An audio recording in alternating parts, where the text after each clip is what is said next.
वाला कारनामा। साल के पहले दिन ही इसरो ने इतिहास रच दिया। एक्सपोसैट नाम के सैटेलाइट को इसरो ने अंतरिक्ष में छोड़ा। ब्लैक होल के बारे में नई नई जानकारियां इकट्ठा करेगा। 3, 2, 1, 0। Lift off normal.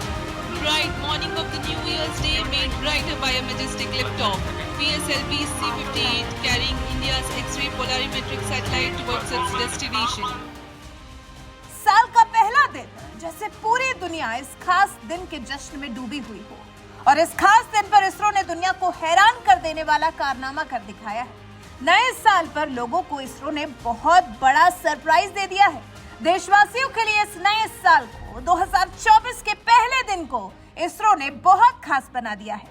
आज 1 जनवरी 2024 को अंतरिक्ष अनुसंधान संगठन श्रीहरिकोटा स्थित सतीश धवन स्पेस सेंटर से एक्सपोसैट सैटेलाइट को लॉन्च किया गया है, जो अंतरिक्ष में होने वाले रेडिएशन की स्टडी करेगा। इसरो ने एक्सरे पोलरीमीटर सैटेलाइट मिशन को 1 जनवरी की सुबह 9:10 पर लॉन्च किया। 2023 में चंद्रयान 3 मिशन के जरिए चांद पर पहुंचने और आदित्य L1 मिशन के जरिए सूर्य तक सफर की शुरुआत के बाद इसरो ने इस साल स्पेस सेक्टर में अपना पहला कदम बढ़ा दिया है। अपने मिशन के बारे में इसरो ने बताया, आंध्र प्रदेश के श्रीहरिकोटा से साल का पहला मिशन लॉन्च किया गया। मिशन की लॉन्चिंग के साथ ही भारत दुनिया का दूसरा ऐसा देश बन गया है जिसने ब्लैक होल और न्यूट्रॉन स्टार्स की स्टडी के लिए स्पेशलाइज्ड एस्ट्रोनॉमी ऑब्जर्वेटरी को स्पेस में भेजा है। एक्सपोसैट एक तरह से रिसर्च के लिए एक ऑब्जर्वेटरी है जो अंतरिक्ष में ब्लैक होल और न्यूट्रॉन स्टार्स के बारे में जानकारी जुटाएगी। इससे पहले इटली और अमेरिकी स्पेस एजेंसी नासा ने इस तरह के मिशन लॉन्च किए हैं। साल 2021 में इमेजिंग एक्सरे पोलरीमेट्री एक्सप्लोरर नाम से मिशन नासा ने लॉन्च किया था, जिसके जरिए ब्लैक होल समेत अंतरिक्ष में मौजूद अन्य चीजों की स्टडी की जा रही है। इसी तरह एक्सपोसैट को इसरो ने पोलर सैटेलाइट व्हीकल के जरिए भेजा है। यह सैटेलाइट पृथ्वी की निचली कक्षा में स्थापित किया जाएगा, जहां से पृथ्वी की दूरी 650 किलोमीटर है। इसरो के एक्सपोसैट सैटेलाइट की क्या है खासियत? एक्सपोसैट में 2 उपकरण लगाए गए हैं। पहला पोलरीमीटर इंस्ट्रूमेंट इन एक्सरे यानी पोलिक्स, जिसे रमन शोध संस्थान ने बनाया है। दूसरा एक्सरे स्पेक्ट्रोस्कोपी एंड टाइमिंग यानी एक्सपेक्ट उपकरण है, जिसे UR राव उपग्रह केंद्र बेंगलुरु ने बनाया है। इस सैटेलाइट को 5 साल तक काम करने के हिसाब से बनाया गया है।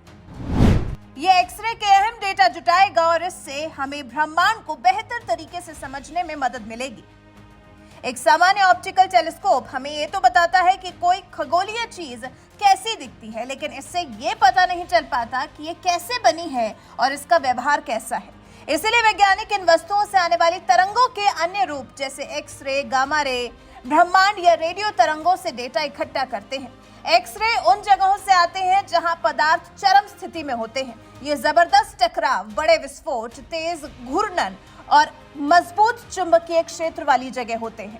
इनमें ही ब्लैक होल्स भी होते हैं, जो खत्म होते तारे के अपने ही वजन के दबाव के अंदर आकर गिरने के दौरान बनते हैं। ब्लैक होल में गुरुत्वाकर्षण इतना अधिक होता है कि इसमें से प्रकाश भी नहीं निकल पाता, इसलिए ये दिखाई भी नहीं देते। इनके ही अध्ययन के लिए खास चीजों की जरूरत है।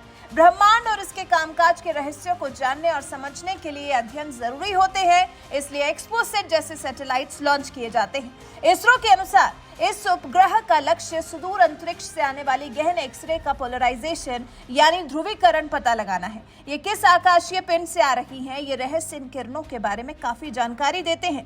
पूरी दुनिया में एक्सरे ध्रुवीकरण को जानने का महत्व बहुत बड़ा है। ये पिंड या संरचनाएं ब्लैक होल, न्यूट्रॉन तारे, आकाशगंगा के केंद्र में मौजूद नाभिक आदि को समझने में मदद करता है। इससे आकाशीय पिंडों के आकार और विकिरण बनाने की प्रक्रिया को समझने में मदद मिलेगी।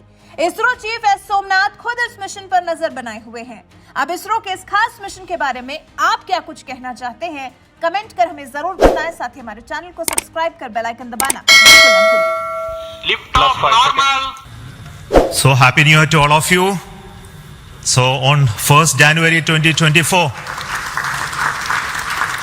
yet another successful mission of PSLV has been accomplished. PSLV C-58 has placed the primary satellite XPOSat in the desired orbit of 650 kilometer, 6 degree inclination, and we'll be waiting for the exact orbital parameters that will just now come. And we are also waiting for the satellite to have its solar panel deployed. That also will come in a few seconds from now. From this point, the orbit of the PSLV fourth stage will be reduced to a lower orbit, where the upper stage of the PSLV, which is now described as POEM, PSLV Orbital Experimental Module, will carry out experiments with 9 of the onboard payloads. And that will take some time, and we will come back to listen to all of that, what happened in the POEM experiments little later. Meantime, let me also announce the orbit that has been accomplished, which is available through various routes. It shows excellent orbit, and the deviations from the targeted orbit is hardly just 3 kilometers in circular orbit of 650 kilometer, and inclination is 001 degree, which is one of the very excellent orbital condition. And yet another announcement is the solar panel of the satellite also has been deployed successfully. So with this, the new year has begun with the launch of PSLV. We have an exciting time ahead.